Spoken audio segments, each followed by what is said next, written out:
Hi everybody, it's Laura.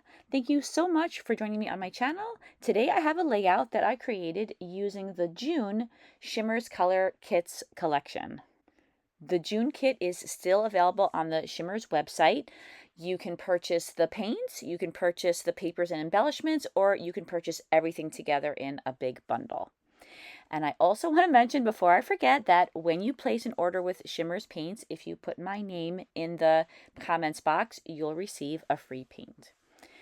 I want to use some strips of pattern paper for this layout, and I'm kind of scrap lifting myself. I made a somewhat similar layout several years ago, and I was just in the mood to combine some strips of paper and make a diagonal going through the center of my layout with them. I'm using a piece of smooth white cardstock, and I'm cutting out a 5-inch wide strip of paper. I created this by measuring 3.5 inches down and across from the upper left-hand corner, and then also up and across for the lower right-hand corner. I connected those little dots that I drew with the 3.5-inch mark to create a long diagonal, and I used my 24-inch ruler in order to do that. Normally, I don't need a ruler that's longer than 12 inches, but whenever I am making diagonal lines on a 12 by 12 inch layout, I find that I need a ruler that's a little bit longer. And years ago, I bought some of those Michaels $5 clearance boxes, and they were so jam-packed with stuff. I was a little overwhelmed. But one of the things that I got from one of those boxes that I have been using for years is this 24-inch metal ruler. So I'm really happy that I got it. But I was so overwhelmed by all of the stuff that I got, a lot of it things that I didn't need, that I didn't buy those boxes again. I just thought it was a little bit too much for me. But like I said, I got my ruler out of it, so I was happy. Now I'm going to cover this whole large diagonal strip with smaller strips of pattern paper, and these are all from the June collection. Many of the pattern papers have some purple in them, which I thought was perfect because there's some purple in the photograph that I'm going to be using. Earlier, I inked all of these strips, which measure 1/2 inch, with some Distress Oxide in Wilted Violet. And I like to ink the edges because it makes all of the pattern papers look very cohesive. I mean, they look very cohesive anyway, but I just like the way it pulls all of the pattern papers together. And being totally honest, I have to say that I wish I made this large strip of white paper just a little bit narrower. Maybe I should have measured about 3.25 inches. With the final layout, I was happy with the way it came out, but I just thought that this strip was just a tiny bit too wide. So I just wanted to let you know in case you're interested in making a layout similar to this one.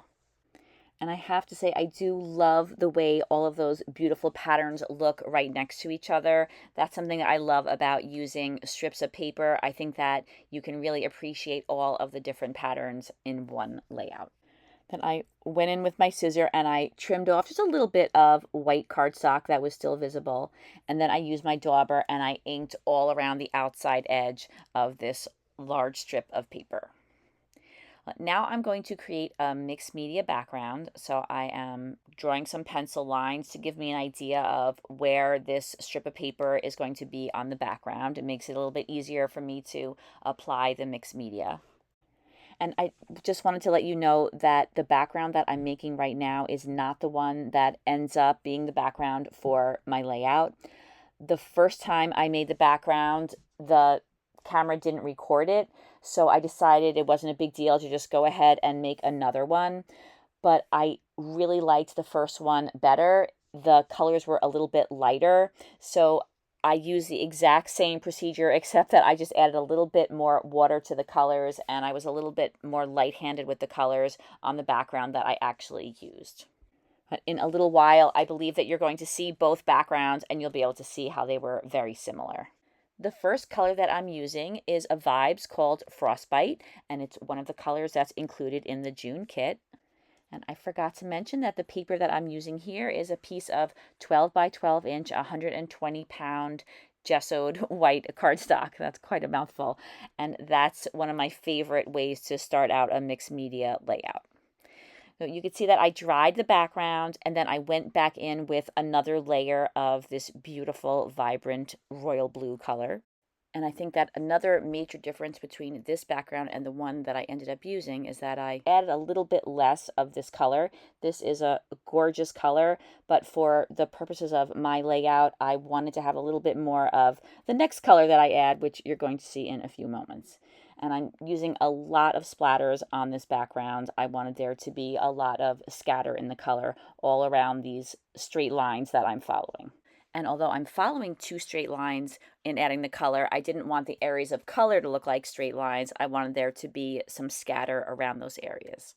Then I added a second color. This is a Vibez called Love Ocean number 9, and this one's also from the June kit. I'm once again using the packaging technique, and all of the color underneath is already dry. Otherwise, the colors would mix together, and that might be beautiful too, but I wanted there to be two distinct colors. And then once again, I added a lot of splatters of the Vibez Love Ocean number 9. I noticed that there was a spot in the upper right-hand corner that I wanted to get rid of, so I used a damp paper towel. Sometimes a wipe works, or sometimes I have to use some gesso to get rid of any unwanted spots. I rolled my paper towel over the top to pick up any extra liquid, and then I was comparing those two backgrounds, and I decided to go with the first one, which was a little bit more subtle than the second one that I just created.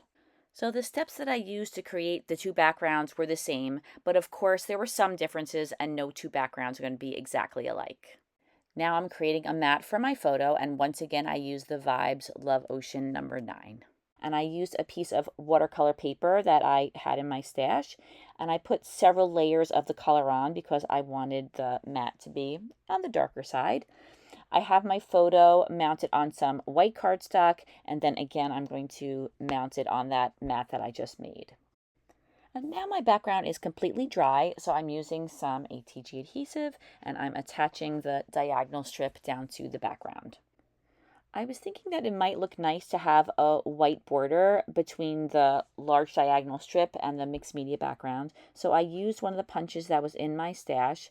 And then I cut out a number of border strips, and now I am applying them to the background.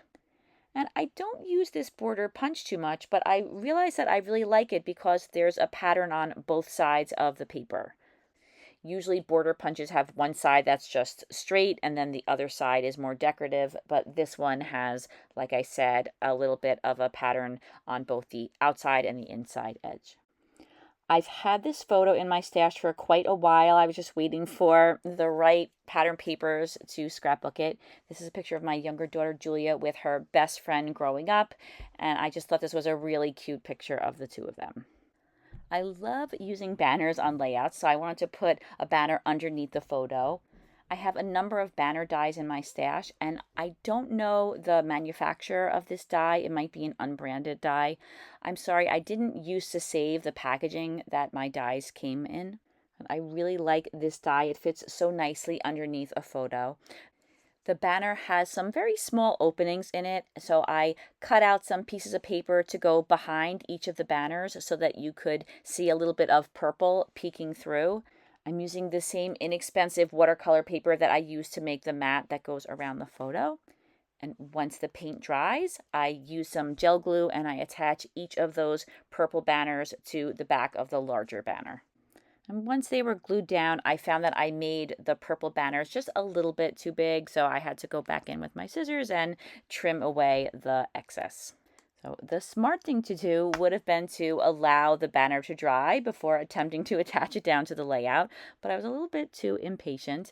And so when I added some ATG adhesive to the back of the very last section of the banner, I moved around the banner a little bit too much, the purple one that I had glued down. And this is why it's not a good idea to be impatient when making layouts, but it all worked out fine and I was able to get that banner attached down to the layout. In the June kit, there were these really adorable flowers. I'm adding them to the layout right now. They look like little applique flowers. I just thought they were super cute and pretty unique for scrapbooking embellishments. I really love them, so I thought it would be a good idea to add those to the banner. And now I'm adding some photo corners to my photo. I use a punch and I punch out the photo corners, and then I use the wilted violet to ink the edges to make them stand out a little bit more. I trimmed down the background just a little bit on each side because I wanted there to be a purple border going all the way around the layout. I found this purple paper in my stash that I thought matched perfectly, and I gutted it because I've learned over the years that you never know if you're going to need some of that background color somewhere else on the layout. I didn't end up using it on this layout, but just in case, I saved it. And then I use that lime green paper to mount the gutted piece of purple paper and my background paper on. And before I attached the background paper to the purple border, I inked the edges with the wilted violet Distress Oxide. I added lots of ATG adhesive to the background, and then I placed it on top of the purple paper. You could see here that I've added 2 tags to my layout, one a little bigger and one a little smaller. Off camera, I made the larger tag purple by adding some sweet pea spritz. I thought that would be a nice complement to that lavender tag that I'm also using. And then I wanted to add some rings to the outside of the openings in the tags. So I used a We Are Memory Keepers punch, and I punched out those 2. They almost look like page savers. And I used the Sweet Pea Spritz on one of them, and then I used the Vibez in Love Ocean number 9 on the other. And I'm going to allow those to dry before attempting to attach them down to the tags. In the lower left-hand corner, I'm assembling a number of the die cuts from the kit to make my title cluster. I anchored the title cluster with a beautiful strip of purple flowers, and then I layered the title, which is Pure Joy, on top. There was a really pretty lavender butterfly that I tucked right behind the title. And then I wanted to include this heart because I thought that adding a little bit of the blue color to this cluster would be a nice addition. So I fussy cut off the white border, and then I inked the edges with a dauber that I had that seemed to match well. So I just used the leftover ink that was on there. I thought about using this sentiment that said beautiful. It matched the layout really well, but I ended up deciding against it. I did want to include this bow because it matched so perfectly and I thought it looked nice right on top of the photo. So I added a little bit of foam to the back of the top of the bow so that it would sit nicely on top of the photo. And once those rings that I had painted to go along with the tags were dry, I attached those down to the 2 tags. Before I glued them down, though, I found that the holes that I had punched in them were too small, so I had to go back with my crocodile and make them a little bit larger. And you could probably see there that I punched out a wonky shape, but it didn't end up mattering because the little rings covered up any of the imperfections in the way that I punched those holes. I put both of the tags in place to the right-hand side of the photo, and I tried again to get that beautiful sentiment on the page, but it just didn't make it onto this particular page. And then I was happy with the 2 tags, and I used some ATG adhesive, and I attached both of them down.